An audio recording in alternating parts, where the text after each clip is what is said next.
할렐루야. 아침 묵상 시작합니다. 나는 전능하신 아버지 하나님 천지의 창조주를 믿습니다. 나는 그의 유일하신 아들 우리 주 예수 그리스도를 믿습니다. 그는 성령으로 잉태되어 동정녀 마리아에게서 나시고 본디오 빌라도에게 고난을 받아 십자가에 못 박혀 죽으시고 장사된 지 4일 만에 죽은 자 가운데서 다시 살아나셨으며 하늘에 오르시어 전능하신 아버지 하나님 우편에 앉아 계시다가 거기로부터 살아있는 자와 죽은 자를 심판하러 오십니다. 나는 성령을 믿으며 거룩한 공교회와 성도의 교제와 죄를 용서받는 것과 몸의 부활과 영생을 믿습니다. 아멘. 오늘 찬송가 446장 주 음성 외에는 1절 찬양합니다. 446장 주 음성 외에는 참 기쁨 없도다. 날 사랑하신 주 늘 계시옵소서. 기쁘고 기쁘도다. 항상 기쁘도다. 나 주께 왔사오니 복 주옵소서. 아멘. 아멘. 오늘 출애굽기 4장 18절에서 31절까지의 말씀, 큐티의 말씀 18절 31절까지 함께 읽겠습니다. 출애굽기 4장입니다. 모세가 그의 장인 이드로에게로 돌아가서 그에게 이르되 내가 애굽에 있는 내 형제들에게 돌아가서 그들이 아직 살아있는지 알아보려 하오니 나로 가게 하소서. 이드로가 모세에게 평안히 가라 하니라. 여호와께서 미디안에게 모세에게 이르시되 애굽으로 돌아가라. 네의 목숨을 누리던 자가 다 죽었느니라. 모세가 그의 아들과 아내와 아들들을 나귀에 태우고 애굽으로 돌아가는데 모세가 하나님의 지팡이를 손에 잡았더라. 여호와께서 모세에게 이르시되 네가 애굽으로 돌아가거든 내가 내 손에 준 이적을 바로 앞에서 다 행하라. 그러나 내가 그의 마음을 완악하게 한즉 그가 백성을 보내주지 아니하리니 너는 바로에게 이르기를 여호와의 말씀에 이스라엘은 내 아들 내 장자라. 내가 내게 이르기를 내 아들을 보내주어 나를 섬기게 하라 하여도 내가 보내주기를 거절하니 내가 내 아들 내 장자를 죽이리라 하셨다 하라 하시니라. 모세가 길을 가다가 숙소에 있을 때에 여호와께서 그를 만나사 그를 죽이려 하신지라. 시보라가 돌칼을 가져다가 그의 아들의 포피를 베어 그의 발에 갖다 대며 이르되 당신은 참으로 내게 피 남편이로다 하니 여호와께서 그를 놓아 주시니라. 그때의 시보라가 피 남편이라 함은 할례 때문이었더라. 여호와께서 아론에게 이르시되 광야에 가서 모세를 맞으라 하시매 그가 가서 하나님의 산에서 모세를 만나 그에게 입맞추니 모세가 여호와께서 자기에게 분부하여 보내신 모든 말씀과 여호와께서 자기에게 명령하신 모든 이적을 아론에게 알리니라. 모세와 아론이 가서 이스라엘 자손의 모든 장로를 모으고 아론이 여호와께서 모세에게 이르신 모든 말씀을 전하고 그 백성 앞에서 이적을 행하니 백성이 믿으며 여호와께서 이스라엘 자손을 찾으시고 그의 고난을 살피셨다 함을 듣고 머리 숙여 경배하였더라. 아멘. 하나님께서 사명을 이제 모세에게 주셨는데 이드로에게 자신의 사명을 다 말하지 않은 채 이제 애굽으로 돌아간다고 모세가 말하였습니다. 그리고 온 식구들과 함께 이제 애굽으로 떠날 준비를 하게 됐는데 이때 이드로는 평안히 가라라고 말하였습니다.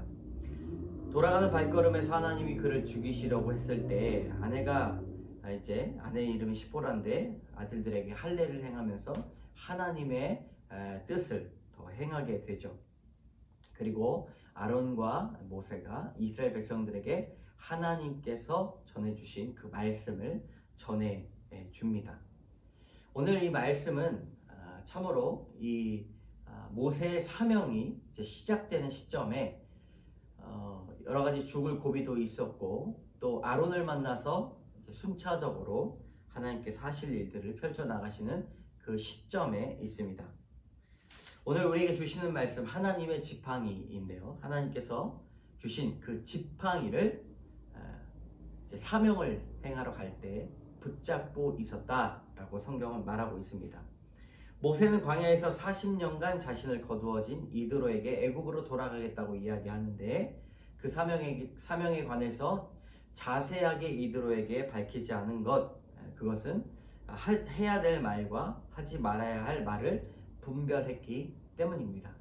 하나님의 지팡이를 가진 사람, 하나님의 사명대로 살아가기를 원하는 사람은 해야 될 말과 하지 말아야 될 말을 분별할 수 있는 지혜가 있어야 됩니다. 애굽의 왕자로 있으면서 자기의 힘으로 동족을 돌보려다가 도망자 신세가 되었는데 이제는 하나님의 지팡이에 손을 잡고 온전히 하나님을 의지하면서 살아가야 됩니다. 여러분, 사명자로 살아간다고 하더라도 사람을 의지하고 돈을 의지하고 또 그런 능력을 가지고 있는, 경험을 가지고 있는 자신을 믿지 않고 온전히 하나님을 믿는 이 모세의 마음을 여러분이 가져야 됩니다. 하나님의 지팡이를 가졌다라는 것은, 여러분 지팡이로 뭘 할 수 있겠습니까? 하나님을 신뢰했다라고 볼 수가 있습니다. 광야 생활과 같은 고난을 통해 모세와 같이 하나님이 이르시는 대로 순종하며 사명을 다해 나가는 것을 발견해야 됩니다. 여러분, 광야의 생활은 사명을 발견하고 사명을 감당하는 시간입니다. 여러분, 적용해 봅시다. 나는 어떤 광야 생활과 같은 고난으로 하나님이 이르시는 순종이 되었는가?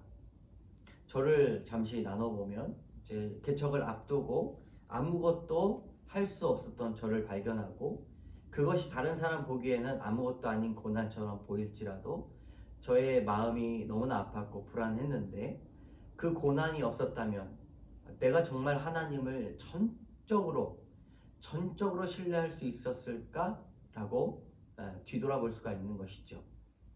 개척을 준비하면서 하나님을 믿기보다 사람을 의지했고 또 교회와 성도를 의지했던 저의 마음을 보았습니다. 참 부끄러운 마음이지만 정말 그랬습니다.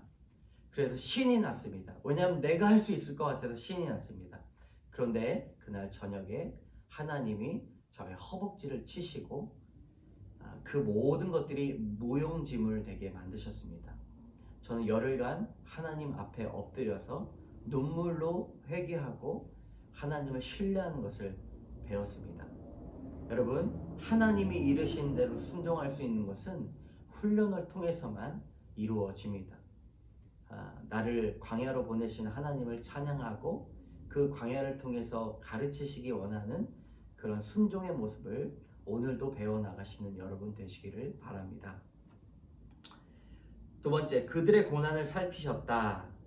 아론이 모세를 광야로 맞아러 간 것은 둘의 관계가 동등하지 않고 아론이 동생 모세를 섬기는 역할로 부름을 받았다는 것입니다. 사명 공동체에서 누가 먼저입니까? 이런 영적인 권위, 사명을 붙잡고 있었던 모세가 먼저였다는 것을 우리는 알 수가 있습니다. 이스라엘을 구원하시려고 하나님의 뜻을 깨달은 사명자들은 어떠한 상황이 와도 한 마음을 품어야 됩니다. 섭섭해하면 안 될 것입니다. 그리고 백성은 이를 믿고 머리를 숙였다, 하나님께 경배했다 이야기합니다. 사람에게 고개를 숙이고 사람에게 순종하고, 하지만 그것은 하나님께 순종하는 것이죠. 백성은 이를 믿고 머리를 숙여 하나님께 경배했다. 우리도 하나님 앞에 순종하고 경배하는 자들 되어야 할 것입니다. 복음을 전할 때 간증할 것은 나를 먼저 찾으시고 나의 고난을 살피시는 하나님을 우리는 만나야 됩니다. 백성들을 찾으시고 백성들에게 모세를 보내주신 분이 누구십니까? 모세가 찬양받는 것이 아니라 하나님께 찬양받고, 하나님께서 우리의 고난을 보셨구나, 기억하셨구나 라고 그렇게 고백해야 되는 것이죠. 오늘 장수원 씨의 묵상 간증, 암을 주신 이유. 저는 몇 년 전 건강검진에서 갑상샘 암을 진단받았습니다. 의사는 악성 종양이라 전이 될 가능성이 크지만 바로 수술하면 갑상샘의 절반은 살릴 수 있다 했습니다. 하지만 운동선수인 저는 팀에서 중요한 역할을 맡고 있기 때문에 수술 시기를 마음대로 정할 수 없었습니다. 감독님이 이 갑상샘 암은 착한 암이라 당장 수술 안 해도 돼 라고 하시면서 여러 가지 이유로 수술을 미루었습니다. 그렇게 훈련과 시합을 계속해 나갔습니다. 그런데 하나님이 저를 불쌍히 여기셨는지 암이 하나님의 지팡이가 되어 나가는 시합마다 우승을 했던 이적을 경험하였습니다. 그런데 좋은 성적을 거둘 때마다 감독님은 완악한 바로가 되어 수술을 내년으로 미루라 라고 이야기하며 보내주지 않았습니다. 그러다 암이 전이 되어 수술을 받게 되었습니다. 초등학교 4학년 때부터 운동을 시작했고 감독님과 30년 동고동락했지만 이제는 감독님의 사랑과 관심이 집착과 간섭으로 느껴졌고 선수 생활을 벗어날 수 없는 노예와 같았습니다. 제가 이번에 암 수술을 받게 되면서 감독님은 저에 대한 집착을 내려놓게 되었는데 하나님은 이 암 사건으로 감독님과의 관계를 객관적으로 보게 하셨고 명예와 물질을 얻고자 욕심을 부린 저의 죄를 회개하도록 하셨습니다. 나의 부르짖음을 들으사 나의 고난을 살피시고 죄의 노예에서 출애굽하게 하신 하나님께 머리 숙여 경배합니다. 참 누구나 할 수 없는 간증입니다.